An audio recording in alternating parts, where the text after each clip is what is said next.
Hey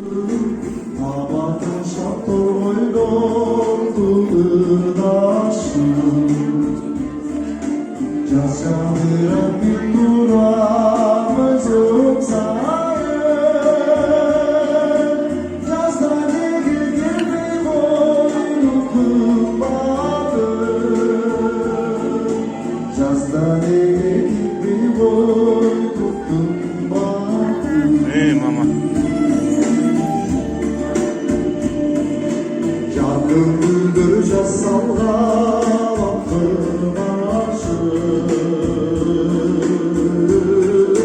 çay çınarım tabiatın zıpladı. Cicak çarşı gelirim geri sarı. Çaydan ekildi boynum kırmadı. Çaydan ekildi boynum kırmadı.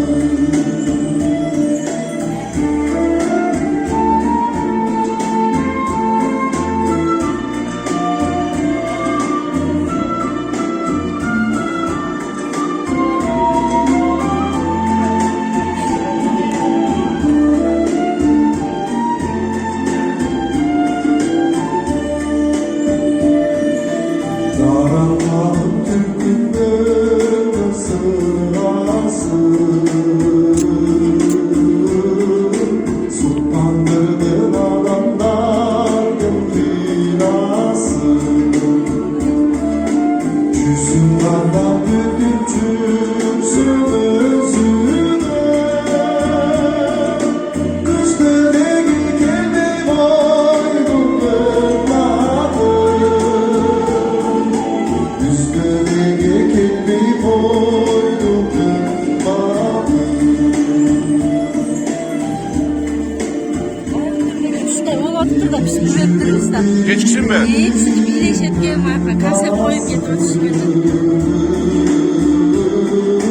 Ezilişi bekçileşim çırası.